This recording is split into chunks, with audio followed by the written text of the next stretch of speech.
Assalamualaikum warahmatullahi wabarakatuh. Hari ini saya akan menerangkan materi dari pertemuan 1 sampai dengan 7 dalam mata kuliah pengantar manajemen.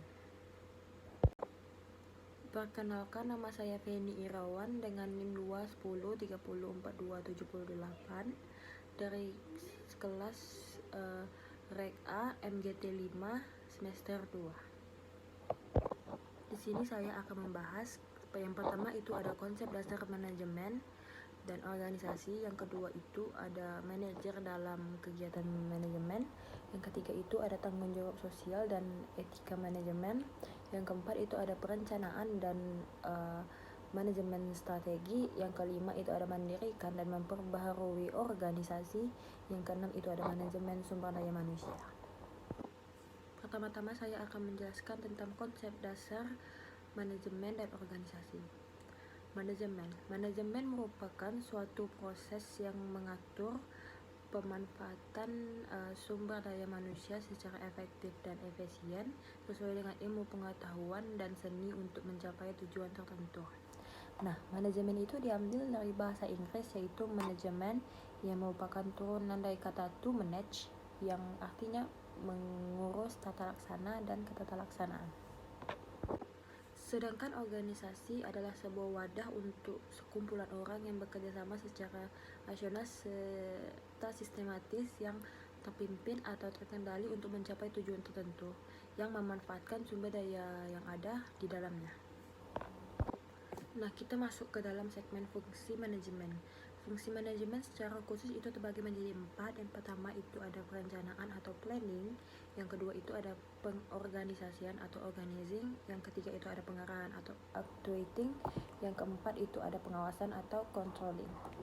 Nah, fungsi manajemen yang perencanaan atau planning itu harus dilakukan dengan matang agar mendapatkan hasil yang diharapkan, karena perencanaan dapat membuat tujuan tercapai. Nah, yang kedua itu ada pengorganisasian atau organizing, itu setelah perencanaan kita harus yang hal selanjutnya yang dapat kita lakukan ada pengorganisasian. Nah, yang ketiga itu ada pengarahan atau actuating. Tugas manajemen dalam hal ini terutama manajer adalah melakukan pengarahan kepada tim maupun pihak terkait untuk melakukan segala sesuatu sesuai dengan perencanaan yang telah dibuat sebelumnya. Nah, yang keempat itu pengawasan atau controlling. Nah, saat semua sudah terencanakan, maka langkah yang harus dilakukan yaitu pengawasan. Hal ini perlu dilakukan agar tidak ada proses yang kurang maksimal maupun melenceng dari rencana awal. Setelah semua hal itu tercapai, mungkin maka acara bisa sukses. Nah, kita masuk ke segmen prinsip manajemen.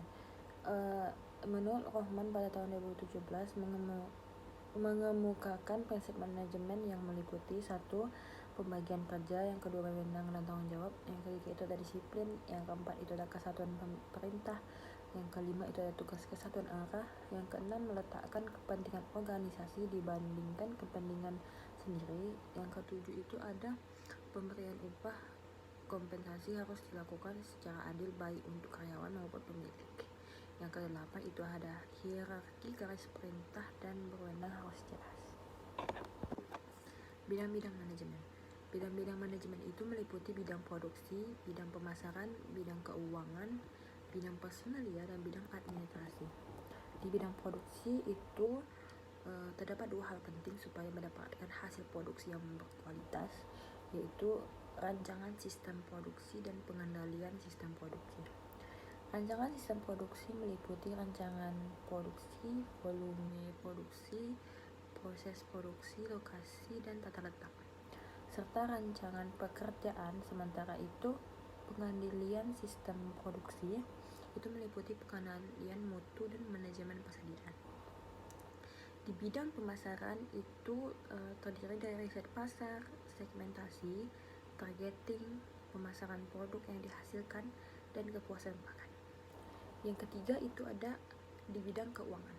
Nah, di bidang keuangan ini itu terdiri dari manajemen sumber dana, manajemen penggunaan dana, dan pengawasan penggunaan dana. Yang keempat itu ada bidang personalia. Bidang personalia ini terdiri dari penerimaan pegawai, penilaian pegawai, promosi dan mutasi, serta motivasi kepada pegawai. Nah, yang kelima itu ada bidang administrasi. Nah, bidang administrasi itu hal-hal yang perlu diperhatikan dalam manajemen administrasi itu meliputi pengadministrasian kegiatan, pemakaian alat-alat perkantoran, pemeliharaan organisasi, dan sebagainya. Nah, yang kedua saya akan menjelaskan tentang materi manajer dalam kegiatan manajemen. Peran manajer dalam organisasi itu ada 10 menurut Mintzberg. Itu adalah yang pertama itu figurehead. Itu sebagai tokoh, seorang manajer seringkali berperan dengan melakukan tugas-tugas seremonial seperti menghadiri undangan dan menyambut tamu. Yang kedua itu ada leader. Nah, leader itu memiliki tanggung jawab untuk menempatkan, melatih, serta mensosialisasikan tugas-tugas kepada karyawan. Yaitu bisa juga dibilang dengan memimpin karyawan. Yang ketiga itu ada liaison. Liaison itu berfungsi sebagai penghubung. Manajer menjalin relasi dengan orang-orang ataupun instansi di luar organisasi.